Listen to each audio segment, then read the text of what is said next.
Good morning बच्चा party, कैसे हैं सभी।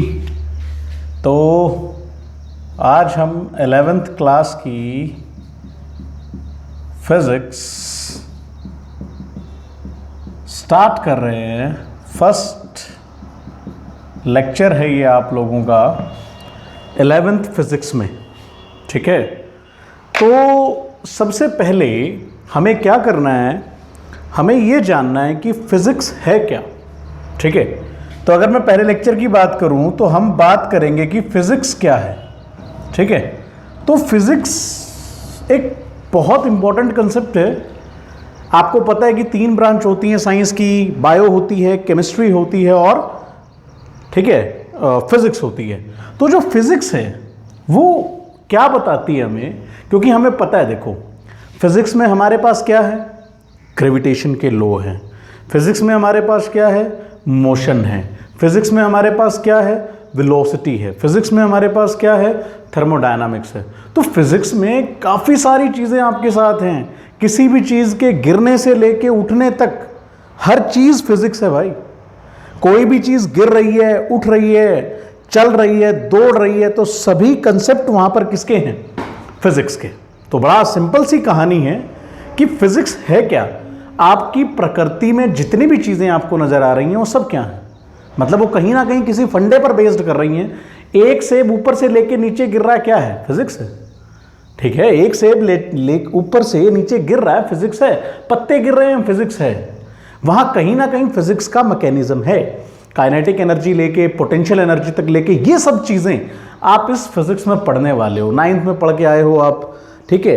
9th के बाद आप मतलब 10th में भी फिज़िक्स पढ़ी थी आपने, इलेक्ट्रिसिटी, जहाँ पे आपको दिखता नहीं लेकिन एक एटम डिवाइड हो जाता है। डिवाइड होने के एक एटम है, एक एटम के जो पार्ट्स हैं वो इलेक्ट्रॉन हैं, प्रोटॉन हैं, न्यूट्रॉन हैं, वो सभी क्या कर रहे हैं, मतलब अपना अपना योगदान देते हैं। इलेक्ट्रॉन्स भाग के इलेक्ट्रिसिटी को प्रोड्यूस कर देते हैं, ठीक है। जब आप लाइट की बात करते हो तो एक बड़ा सुंदर सा फिनोमिना आपके सामने आता है कि लाइट पड़ रही है, रोशनी हो जाती है, आपको सब कुछ दिखता है। तो क्या है ये, तो ये सब चीज़ फिजिक्स है।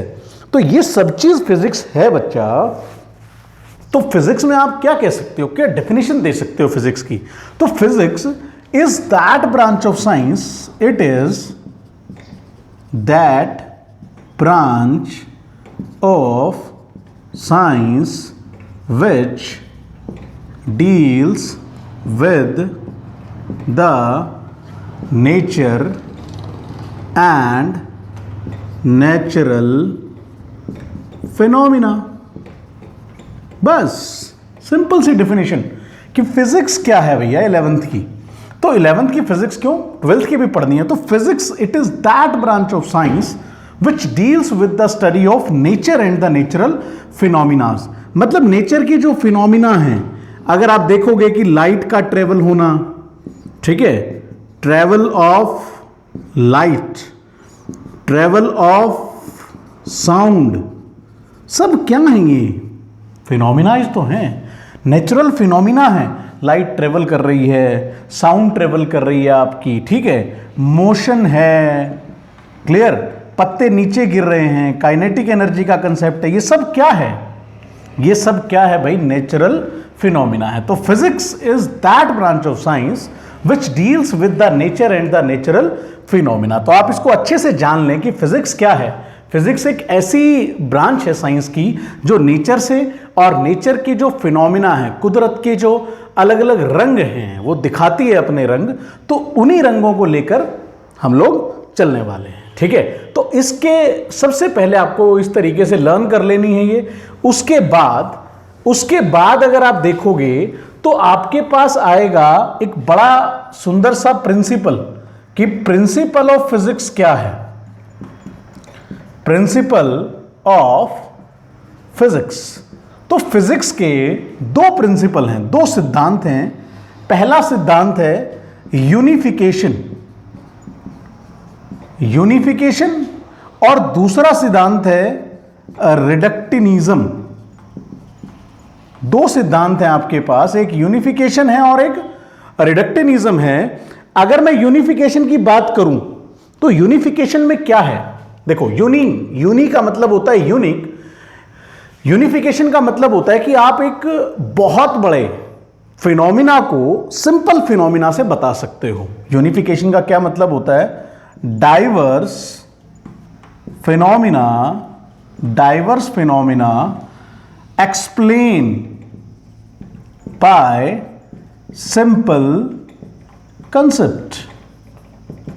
कंसेप्ट। अगर मैं आपको बात बताऊं कि जो डाइवर्स फिनोमिनाज हैं, डिफरेंट फिनोमिनाज हैं, वो जो हैं वो सिंपल कंसेप्ट से बता दिए जाते हैं। जैसे एक प्लैनेट है, ये प्लैनेट है, इन दोनों प्लैनेट्स के बीच में there is force of attraction है, और उस फोर्स को क्या बोल दिया जाता है? Gravitational force. इस बात को समझ लो, ग्रेविटेशनल फोर्स, ठीक है, इसको क्या बोल दिया जाता है? ग्रेविटेशनल फोर्स बोल दिया जाता है। तो जो डाइवर्स फिनोमिनाज हैं, डिफरेंट फिनोमिनाज हैं, explain by the simple concept. और आपको पता है कि इन्वायरमेंट है, इसी को मैं एक्सप्लेन करूं, अगर हमारे यहां इन्वायरमेंट है तो वो इन्वायरमेंट भी किसके कारण है? ग्रेविटेशन के कारण है। किसके कारण है भाई? ग्रेविटेशन के कारण और ग्रेविटी के कारण। ग्रेविटेशन भी अगर नहीं लिखते तो हम ग्रेविटी लिखें, तो ग्रेविटी के कारण। क्या चीज है ये? ध्यान रखो, आपका इन्वायरमेंट पूरे अर्थ में को कवर कर रखा है इन्वायरमेंट ने, तो वो इन्वायरमेंट किसके कारण है? ग्रेविटेशनल फोर्स भी बोल सकते हो आप, बट अर्थ की खुद की ग्रेविटी है तो उसके कारण भी इन्वायरमेंट है, जो बाइंड करके रखती है, जो खींच के रखती है। सेंट्रल फोर्स है, याद रखना हमेशा, कौन सी फोर्स है? सेंट्रल फोर्स है जो पकड़ के रखती है। तो इसलिए ये खास हो जाता है कि जो फिजिक्स का प्रिंसिपल है वो क्या है? यूनिफिकेशन। यूनिफिकेशन का क्या मतलब होता है कि काफी सारे फिनोमिनाज को आप एक ही सिंपल कंसेप्ट से बता सकते हो। दोबारा कह दूं, डिफरेंट फिनोमिना, भैया ये नीचे गया, दैट इज व्हाट, ये नीचे गया, तो भैया एक बहुत बड़ा फिनोमिना था कि नीचे क्यों गया, और इसका कारण है सिंपल ग्रेविटी। तो एक ही फिनोमिना में, एक ही कंसेप्ट में आपने बात को खत्म कर दिया कि क्यों फिजिक्स इतनी इंपॉर्टेंट है। भाई फिजिक्स इसलिए इतनी इंपॉर्टेंट है, तो ये बात आप याद रखेंगे। उसके बाद रिडक्शनिज्म आता है। जो रिडक्शनिज्म है वो भी सिंपल कंसेप्ट है। रिडक्शनिज्म से क्या मतलब है कि एक आप बल्क मैटर्स को या बहुत बड़ी प्रॉपर्टीज को सिंपल कंसेप्ट से भी बता सकते हो, कि जो बल्क प्रॉपर्टीज ऑफ मैटर हैं उनको आप क्या कर सकते हो? सिंपल से बता सकते हो, ठीक है। तो इसमें क्या है कि डिराइव द, कैसे आप क्या करोगे रिडक्शनिज्म में, ठीक है। यूनिफिकेशन आपको समझ में आ गया, डाइवर्स फिनोमिना क्लियर हो गया, और अब आपको पता है कि जो मून है, moon is revolve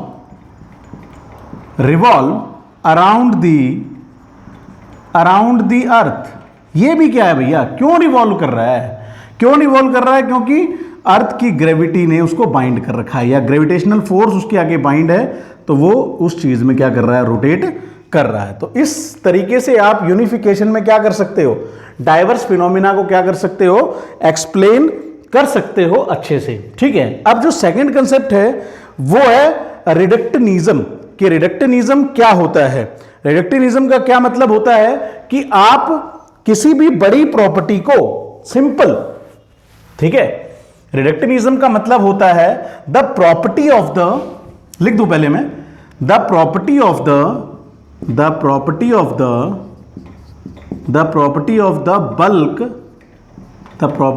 the bulk material या bulk matter is explained by simple particles। बड़ा सिंपल सा, the property of the bulk matter is explained by simple particles. ये भी बहुत सुंदर सा है कि इसको बोलते हैं रिडक्शनिज्म। एक बड़े प्रोसेस को, जैसे आपको पता है कि थर्मोडायनामिक्स है, आपको पता है कि थर्मोडायनामिक्स आप पढ़ोगे, इसमें थर्मोडायनामिक्स पढ़ लो। अब थर्मोडायनामिक्स का क्या मतलब है? देखो, थर्मोडायनामिक्स जो टेम्परेचर से डील करती है, जो साइंस टेम्परेचर से डील करती है, उसे थर्मोडायनामिक्स बोला जाता है। अब इस थर्मोडायनामिक्स में क्या है? सिंपल है कि आप किसको ले लोगे? काइनेटिक एनर्जी ले लोगे, किसकी? एक एक पार्टिकल की। देखो, आप क्या करोगे, काइनेटिक एनर्जी लोगे एक पार्टिकल की, ले लिया आपने, और इसी के कंसेप्ट से पूरा आप किसको एक्सप्लेन कर दोगे, थर्मोडायनामिक्स को। तो यही तो कहानी है, the property of the bulk matter. Thermodynamics के अंदर पूरा एक एनवायरनमेंट आ गया, उसके अंदर जो पार्टिकल हैं वो इधर से उधर मूव कर रहे हैं, भाग रहे हैं गर्म होने के बाद, ठीक है, और जब ठंडे होते हैं तो कुछ और तरह का मोशन होता है उनका, तो उस काइनेटिक एनर्जी के बल पर, ठीक है, आप पूरा किसको एक्सप्लेन कर दोगे, थर्मोडायनामिक्स को। तो these are the two principle. Unification का क्या मतलब होता है, डाइवर्स फिनोमिनाज को आप एक्सप्लेन कर सकते हो सिंपल कंसेप्ट से। रिडक्टिनिज्म में क्या होता है, बल्क मैटर को आप एक्सप्लेन कर सकते हो, ठीक है, सिंपल फैक्ट से। किससे कर सकते हो भाई, सिंपल फैक्ट से। ये बात याद रखें कि बल्क की प्रॉपर्टी आप क्या कर सकते हो, सिंपल फैक्ट से शो कर सकते हो। उसमें थर्मोडायनामिक्स है, kinetic energy on the particles होती है, और उससे थर्मोडायनामिक्स फिर बनता है, ठीक है। तो आप ये बात याद रखें, बड़े अच्छे से याद रखें, ठीक है, बहुत अच्छे से याद रखें। प्रिंसिपल ऑफ फिजिक्स हो गया कंप्लीट। किस तरीके से है, ग्रेविटी, दो प्रिंसिपल हैं इसके, याद रखेंगे आप हमेशा जिंदगी भर, ठीक, कि दो इसके प्रिंसिपल हैं। उसके बाद अब फिजिक्स जो है उसके दो लेवल हैं, लेवल ऑफ फिजिक्स। अगर मैं लेवल बोलूं और क्लासिफिकेशन ऑफ फिजिक्स बोलूं, क्लासिफिकेशन ऑफ फिजिक्स बोलूं, तो उसके अंदर दोहराए है कि दो लेवल होते हैं इसके। एक होता है माइक्रोस्कोपिक लेवल, और एक होता है मैक्रोस्कोपिक लेवल, मैक्रोस्कोपिक लेवल, ठीक है। अगर मैं माइक्रोस्कोपिक लेवल की बात करूं, ये सिंपल सा है, इसमें क्वांटम नंबर आएगा, क्वांटम नंबर आ जाएगा, और साथ में क्या आ जाएगा, एटम आ जाएगा। जब आप छोटी चीज से डील करते हो, मतलब 12th में आप पढ़ोगे एटम की सारी कहानी आप 12th में पढ़ने वाले हो। वहीं क्वांटा जो होता है, उस तरीके से क्वांटम नंबर जो आप देते हो, पहले सेल को फर्स्ट क्वांटा बोला जाता है, सेकंड को भी क्वांटम नंबर बोला जाता है कि n = 1, n = 2, तो वो क्वांटम नंबर हैं। और साथ में एटम, जब आप एटम को पढ़ते हो तो वो माइक्रोस्कोपिक लेवल की फिजिक्स बन जाती है। लेकिन माइक्रोस्कोपिक लेवल क्या है, when we study the big properties, जैसे, या बिग लेवल, जैसे आप पढ़ोगे डायनामिक्स, जैसे आप पढ़ोगे डायनामिक्स, ठीक है, आप पढ़ोगे मैकेनिक्स, आप पढ़ोगे इसमें थर्मोडायनामिक्स, और फोर्थ आप पढ़ोगे इसमें थर्मोडायनामिक्स पढ़ोगे, ठीक है, डायनामिक्स पढ़ोगे, मैकेनिक्स पढ़ोगे, और ठीक है, डायनामिक्स, मैकेनिक्स, थर्मोडायनामिक्स, एक और पढ़ोगे ऑप्टिक्स। क्या पढ़ोगे, ऑप्टिक्स, ठीक है। ध्यान रखनी है आपने ये सारी बातें कि क्या है क्या नहीं, ठीक। तो मैकेनिक्स पढ़ोगे, डायनामिक्स पढ़ोगे, थर्मोडायनामिक्स पढ़ोगे, और ऑप्टिक्स पढ़ोगे, ठीक है। मैं दो को एक्सप्लेन करता हूं अभी। ऑप्टिक्स जो होती है, that is that branch of science या that branch of physics which deals with the study of light, जो लाइट से स्टडी करती है। याद रखना, क्लासिफिकेशन ऑफ फिजिक्स में दो क्लासिफिकेशन है या दो लेवल हैं, माइक्रोस्कोपिक और मैक्रोस्कोपिक। माइक्रोस्कोपिक की आज ऑप्टिक्स और थर्मोडायनामिक्स की बात करते हैं, ठीक है, कि पहला जो है वो है ऑप्टिक्स, और थर्मोडायनामिक्स बताता हूं मैं आपको, ठीक, कि पहला लेवल है ऑप्टिक्स। ऑप्टिक्स के बारे में कर लेते हैं हम। ऑप्टिक्स क्या है, it is that branch of science, या optics, it is that branch of physics which deals with the study of light। जब आप 12th में पढ़ोगे ऑप्टिक्स, तो उसमें क्या होता है, ये वो ब्रांच है जो किससे डील करती है, लाइट से। इसके अंदर आप लेंसेज के बारे में पढ़ोगे, मिरर के बारे में पढ़ोगे, ठीक है, आप माइक्रोस्कोप के बारे में पढ़ोगे, याद रखना इस चीज को, टेलीस्कोप के बारे में पढ़ोगे। और यहां पर दो चीजें होंगी, एक रे की बात करोगे और एक लाइट एज ए वेव की बात करोगे। याद रखना, लाइट रे भी होती है और लाइट वेव भी होती है।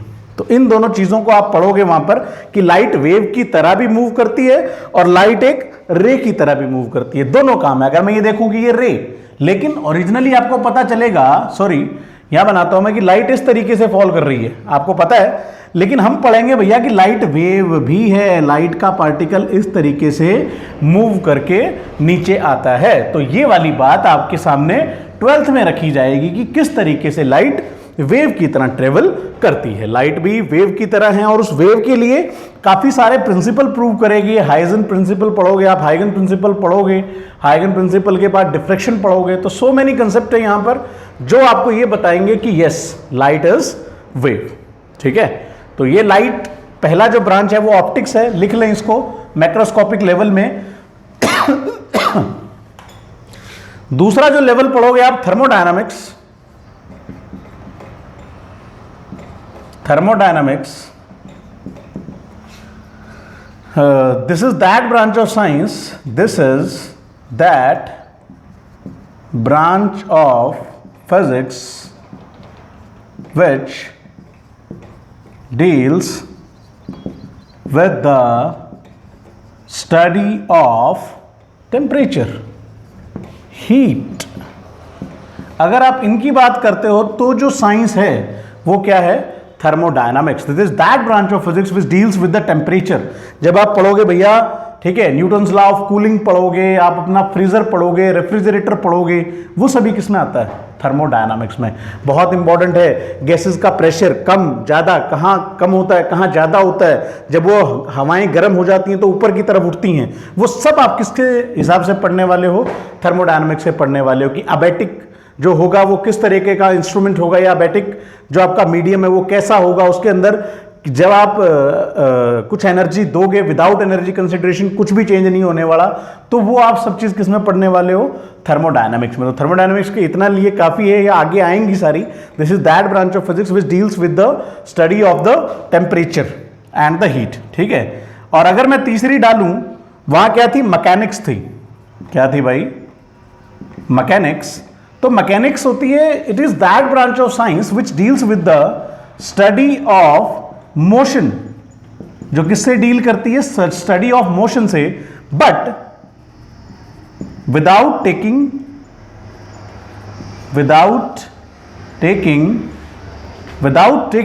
द कंसेप्ट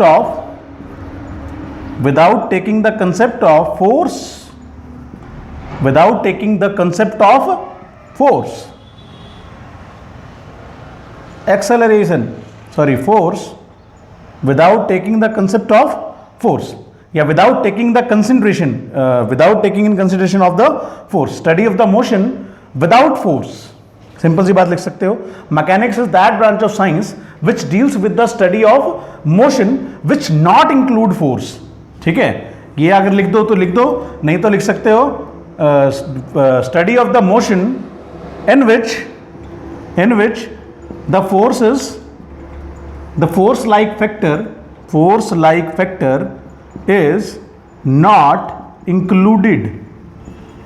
अगर आप फोर्स लाइक फैक्टर्स को इंक्लूड नहीं करते तो वो क्या बन जाती है? मोशन बन जाता है। ठीक है, एक्सेलरेशन वेलोसिटी को इंक्लूड नहीं करते तो वो क्या बन जाता है? मोशन बन जाता है। लेकिन अगर डायनामिक्स देखोगे तो डायनामिक्स में क्या किया जाता है? इंक्लूड किए जाते हैं force like factor. Force like factor is included. कुछ नहीं होता, आपको मैं आज एक सिंपल सा कंसेप्ट बताता हूं मैकेनिक्स और डायनामिक्स में। ठीक है, फोर्स लाइक फैक्टर इसमें क्या कर दिए जाते हैं? इंक्लूड कर दिए जाते हैं। तो आप इसको इतना करें। मैकेनिक्स थर्मोडायनामिक्स में हम एक बात देखते हैं आज, बड़ी अच्छी सी बात आपको बताऊंगा और वो हमेशा ध्यान रखना। अगर मैं कहूं 9th में अगर आप पढ़ के आए हो तो आपको पता है कि एक्सेलरेशन होता है। क्या होता है? एक्सेलरेशन ए होता है। ठीक है, एक्सेलरेशन क्या होता है भाई? A, change in velocity. Change in velocity होता है विद रिस्पेक्ट टू टाइम। ठीक है भाई, एक पर्टिकुलर टाइम में जो चेंज आता है उसे एक्सेलरेशन बोलते हैं। A is equal to v by t. ठीक है, लेकिन अगर मैं फोर्स की बात करूं तो क्या है? फोर्स क्या होता है? Mass into acceleration. एक बात बताओ, जब इस एक्सेलरेशन के साथ आपने मास इंक्लूड कर दिया है तो भैया एक्सेलरेशन। अब एक भारी गाड़ी होगी तो एक्सेलरेशन कम आएगा, अगर हल्की गाड़ी होगी तो एक्सेलरेशन ज्यादा आएगा। बस, तो ये बात मैकेनिक्स में पड़ जाती है और ये बात डायनामिक्स में पड़ जाती है। तो मतलब डायनामिक्स में कुछ नहीं, आप किसको इंक्लूड कर देते हो, मास को इंक्लूड कर देते हो, यहां पे विदाउट ए रहता है। ऐसे ही अगर आप वेलोसिटी देखोगे तो क्या होती है, डिस्प्लेसमेंट अपॉन टाइम। लेकिन यहां अगर मैं बात करूं किसकी, मोमेंटम की बात करूं, किसकी बात करूं, मोमेंटम की बात करूं, तो वो क्या होती है, मास इंटू वेलोसिटी। सिर्फ वेलोसिटी के साथ मास का मल्टीप्लिकेशन। अगर मैं इसको कांस्टेंट रखता हूं, 1 रखता हूं, तो भैया ये वेलोसिटी ही है। Momentum is nothing, it is velocity. ठीक है, force is nothing, it is acceleration if mass is 1। तो ये कंसेप्ट बड़ा सिंपल सा और बड़ा अच्छा सा आपको मैंने बताया है। तो आप इसको अच्छे से करें, बहुत अच्छे से करें। आई होप समझ में आ गया होगा। This is the first lecture, और इसको यहां तक कंप्लीट करें। इसके यूजेस भी हैं, वो हम कल लिखेंगे, और 4 फोर्सेस भी कल करेंगे। तो आप इस चीज को कंप्लीट कर लीजिए। बहुत बहुत धन्यवाद आप लोगों का। आप लोग मेहनत करते रहिए, आगे बढ़ते रहिए।